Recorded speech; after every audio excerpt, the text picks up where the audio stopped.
Tout commence avec Minato, une fille qui a grandi en vivant avec sa mère, son beau-père et son demi-frère Toru. Et franchement, elle déteste Toru de toutes ses forces. Un matin, elle va le réveiller pour le petit déjeuner, mais se prend littéralement la porte en pleine figure. Et le pire, il rit de la situation au lieu de s'excuser. Indignée, elle lui balance en pleine face qu'un jour il paiera pour tout ça. Après ce chaos matinal, Minato rejoint sa meilleure amie et en profite pour se confier. Elle lui raconte que sa vie est devenue un vrai cauchemar à cause de Toru. Depuis toujours, il rend la cohabitation insupportable. Et pour ne rien arranger, les filles de l'école se moquaient d'elle juste parce qu'ils vivaient sous le même toit. Arrivé au lycée, le supplice est devenu encore plus intense. À chaque fois que Toru rompait avec une fille, elle venait toutes demander des comptes à Minato. Parce que bien sûr, il était le dragueur typique de l'école. Et le destin ne laisse aucun répit à Minato. À présent, ils sont tous les deux dans la même université. Et à cause de tous ces traumatismes, elle n'a jamais réussi à sortir avec qui que ce soit. Jamais. Pour essayer d'évacuer un peu le stress, son ami lui propose une séance photo. Minato accepte et, pour ne pas être reconnue, elle porte une perruque que son ami lui prête. Les deux partent à la recherche d'un lieu public pour prendre des photos. Mais son amie n'est pas vraiment satisfaite du résultat. Elle décide alors d'aller chercher quelques accessoires pour rendre les images plus stylées. Pendant ce temps, Minato reste seule et, par hasard, croise un gars. Et devine qui c'est? Exactement, Toru. Mais grâce au déguisement, la perruque, le look différent et le maquillage, il ne reconnaît pas que c'est sa demi-sœur. Il se contente de dire qu'elle lui semble familière. Et c'est là que se produit quelque chose d'inattendu. Toru commence à être aimable. Oui, le même Toru qui a toujours été insupportable. Il va même jusqu'à lui demander son numéro de téléphone et ses réseaux sociaux. Minato, nerveuse, répond qu'elle n'a pas de portable. Mais Toru n'abandonne pas facilement. Avant de partir, il lui donne son numéro noté sur un bout de papier. À la maison, au moment du dîner, Minato est visiblement perturbée. Après tout, s'asseoir à côté du gars qui vient de te draguer sans savoir que c'est toi, ce n'est pas vraiment confortable, non? Sa mère lui demande comment s'est passée la séance photo. Et, nerveuse, elle renverse même la soupe. Évidemment, Toru en profite pour se moquer. Mais cette fois, Minato décide qu'elle ne restera pas silencieuse. Elle met alors au point un plan. Le lendemain, elle l'appelle depuis une cabine téléphonique, en se faisant passer pour la mystérieuse inconnue qu'il a rencontrée dans la rue. Elle prend une voix plus séductrice et fixe un rendez-vous. Et, comme on pouvait s'y attendre, Toru tombe complètement dans le panneau. Après ça, elle court demander de l'aide à son ami pour recréer exactement le look du faux personnage. Même perruque, même vêtements, même maquillage. Elle lui explique que l'idée est simple, lui faire peur, le ridiculiser, puis lui révéler la vérité. Le jour du rendez-vous, Minato se cache et décide de le faire attendre exprès pour tester sa patience. Elle arrive avec 10 minutes de retard. Toru, tranquille, il attend sans se plaindre. Une demi-heure passe, et il est toujours là, assis calmement. 1 heure entière s'écoule, et toujours rien, il ne part pas. Pendant ce temps, 2 filles s'approchent pour lui parler.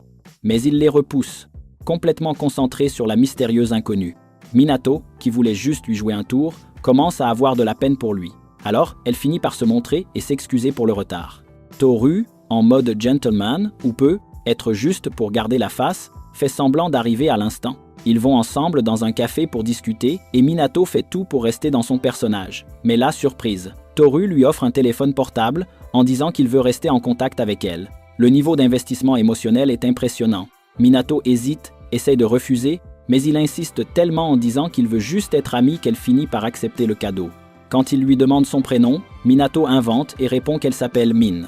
Toru lui adresse alors un sourire différent, un sourire qui la laisse totalement figée. C'est là que tout a commencé à déraper.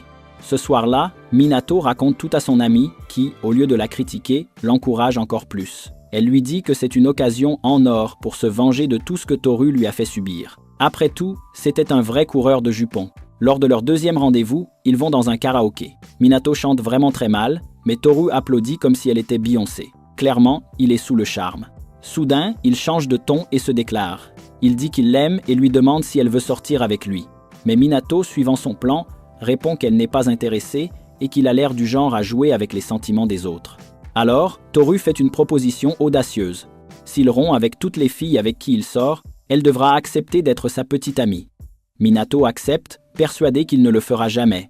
Sauf que, le soir même, Toru revient avec le visage marqué, comme s'il avait reçu une gifle. Minato est surprise, mais pense encore que c'est une coïncidence. Le lendemain soir, il apparaît encore plus amoché, et la 3e fois, il arrive complètement abîmé. Là, elle commence vraiment à s'inquiéter. Se pourrait-il qu'il tienne réellement sa promesse? Le matin suivant, ils se croisent à nouveau. et Toru lui montre son téléphone. Il a supprimé tous ses contacts et rompu avec toutes ses conquêtes. Il a rempli sa part du marché, maintenant il veut qu'elle tienne la sienne. Minato commence à secouer la tête, ne sachant pas quoi faire. Toru prend ça pour un oui. Elle se retrouve paralysée, incapable de réagir. Affolée, elle court tout raconter à son ami, qui lui passe un savon pour avoir laissé la situation lui échapper. Mais c'est trop tard, elle est désormais officiellement en couple avec son propre demi-frère, même s'il ne le sait pas. Ce soir-là, Minato sort dîner avec quelques amis et tombe sur Zuma, un ami d'enfance adorable. Après le repas, il la raccompagne chez elle et juste avant de partir, l'invite à sortir un autre jour.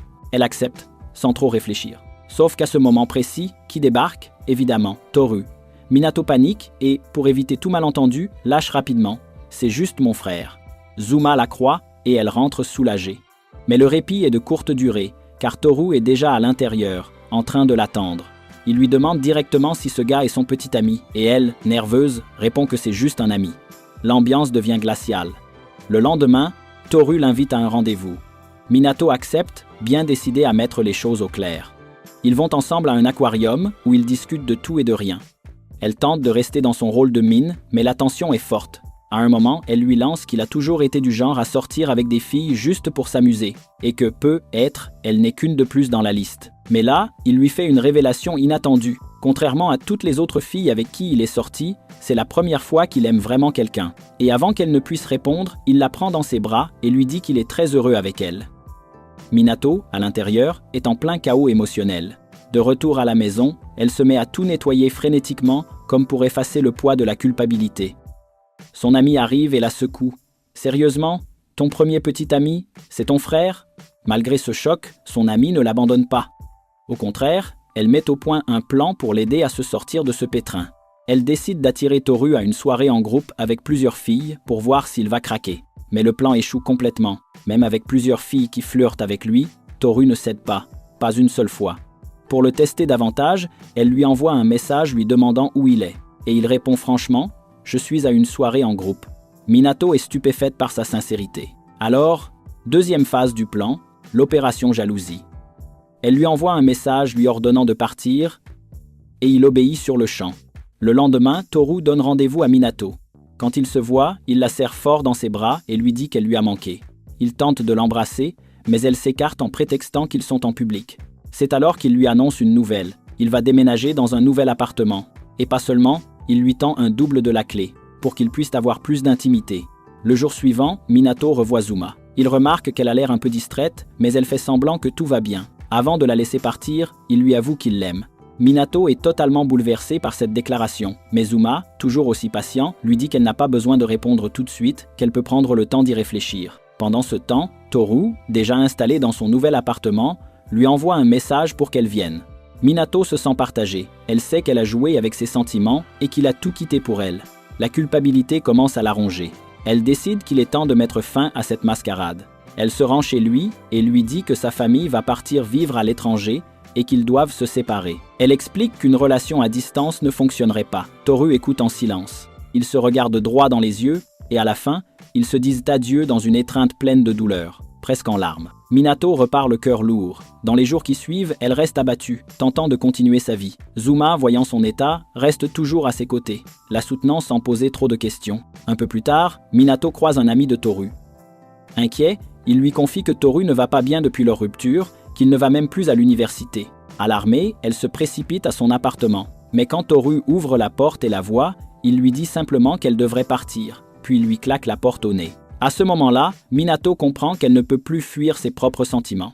Elle prend son courage à deux mains et avoue à Zuma qu'elle aime quelqu'un d'autre. Zuma est surpris, mais aussi soulagé. Selon lui, il avait déjà compris que son cœur était ailleurs. Sans perdre de temps, Minato se retransforme en mine, met sa perruque et va retrouver Toru. Lorsqu'il la voit, son visage s'illumine. Elle lui dit qu'elle est revenue et qu'elle va désormais vivre chez sa tante. À partir de là, ils recommencent à se voir souvent, à passer du bon temps ensemble, à rire et à vivre des moments heureux. Mais, comme dans toute bonne histoire, les complications ne tardent pas à revenir. Avec le temps, Minato commence à ressentir quelque chose d'étrange. Même si leurs rendez-vous avec Toru sont agréables, elle a l'impression qu'il y a un problème. Comme s'il n'était pas vraiment amoureux d'elle, mais plutôt du personnage qu'elle a inventé. Cette fameuse mine. Elle décide alors d'aborder le sujet avec lui. Elle se souvient que, lors de leur premier rendez-vous, il avait dit qu'elle ressemblait à quelqu'un qu'il connaissait. Elle lui demande donc qui était cette personne. Toru, avec un air un peu fermé, lui répond que cette personne est morte. Cette révélation laisse Minato complètement troublée. Qui était cette femme? Est-ce qu'elle ne fait que remplacer quelqu'un qu'il a perdu? Un autre jour, ils sortent à nouveau ensemble et sont aperçus par Zuma. Malgré la perruque, Zuma reconnaît Minato. Il reste figé, ne comprenant pas ce qu'il vient de voir. Plus tard, lorsqu'ils se retrouvent, Minato comprend qu'il les a vus ensemble et décide de tout lui dire. Elle lui explique comment elle s'est déguisée, comment tout a commencé comme une blague et comment la situation lui a totalement échappé. Zuma l'écoute calmement. Avec toute la franchise du monde, il lui dit qu'il n'approuve pas ce qu'elle a fait, mais qu'il respecte sa décision. Il promet aussi de ne rien dire à personne. Pendant ce temps, Toru est chez lui, en train de regarder une photo d'eux deux avec un air triste, pensif, comme s'il regrettait quelque chose ou sentait que quelque chose n'allait pas. Le lendemain, le coup de massue tombe. Toru décide de tout arrêter. Il dit à Min qu'il ne peut pas continuer avec elle, qu'il a réalisé qu'il n'était avec elle que parce qu'elle ressemblait à une personne qu'il avait aimée profondément par le passé. Quand Minato lui demande qui était cette personne, il lui répond qu'elle est décédée. Le cœur de Minato se brise. Sans savoir quoi dire, elle accepte la rupture. Elle repart, le cœur lourd, incapable de savoir si elle n'était qu'un simple substitut ou s'il y avait quelque chose de plus profond entre eux. Quelques jours plus tard, Toru retourne vivre avec la famille. Petit à petit, tout semble revenir à la normale, sauf pour Minato, qui n'arrive pas à oublier ce qu'ils ont vécu. Elle reste confuse face à ses sentiments et à ce qui s'est réellement passé entre eux. Heureusement, elle se rapproche à nouveau de Zuma. Les deux reprennent leur amitié et lui remarquent bien qu'elle est encore triste. Pour tenter de lui changer les idées, il l'invite à se promener. Pendant la balade, Zuma l'observe attentivement et finit par dire ce qui est évident. Elle est toujours amoureuse de Toru. Avec douceur, il lui conseille de prendre son courage à deux mains et de lui dire ce qu'elle ressent, car on ne peut pas passer sa vie à fuir son propre cœur. De son côté, Toru commence à avoir des doutes. Il se souvient du téléphone qu'il avait offert à Min, et il a vu Minato avec deux portables. La curiosité devient trop forte. Il décide d'appeler le numéro de Min et entend la sonnerie dans la chambre de Minato. Le puzzle est complet. Le lendemain, ils se croisent. Toru remarque qu'elle n'a pas le téléphone qu'il lui avait offert. Minato se retrouve coincée, sans échappatoire. Alors, le cœur lourd, elle s'excuse. Elle avoue qu'elle a menti, qu'elle a inventé tout ce personnage, sans jamais imaginer que ça prendrait une telle tournure. Et là, la grande révélation, Toru s'excuse aussi. Les yeux brillants, il lui avoue qu'il a menti lui aussi, que depuis la première fois qu'il a vu Minato, à l'adolescence, il était tombé amoureux d'elle. Quand son père lui a annoncé qu'il allait se marier avec la mère de Minato, il a été heureux, pensant qu'ils passeraient plus de temps ensemble. Mais il a vite compris qu'en devenant frère et sœur, il ne pourrait jamais être avec elle pour de vrai.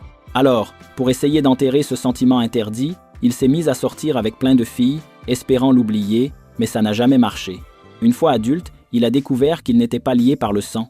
Il a cru qu'il pourrait être tenté sa chance, mais il pensait que Minato le détestait trop pour l'aimer un jour. Après ses confessions, il décide d'aller au zoo, l'endroit où Min et Toru s'étaient rencontrés pour la première fois. Mais cette fois, plus de mensonges ni de déguisements, juste leurs sentiments, enfin à découvert. Là, au milieu des animaux et des souvenirs, Toru prend son courage et la regarde droit dans les yeux.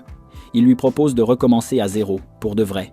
Minato, avec un sourire timide, accepte. Ils s'embrassent sur place, au même endroit où tout avait commencé. Quelque temps plus tard, ils réunissent leurs parents pour tout leur raconter. Et surprise, les parents comprennent et soutiennent leur relation. Pas de jugement, pas de scandale, juste l'acceptation et des vœux de bonheur. Soulagés, ils emménagent ensemble dans un nouvel appartement, rien qu'à eux. Et comme si ce n'était pas assez, Toru prépare une dernière surprise. Il s'agenouille, la regarde droit dans les yeux et lui pose la question qu'elle n'aurait jamais imaginé entendre. « Veux-tu m'épouser ?» Les yeux pleins de larmes et un immense sourire, Minato répond oui. Ainsi, l'histoire qui avait commencé dans la haine, les disputes et un chaos total se termine par un mariage plein d'amour, de promesses et de nouveaux départs.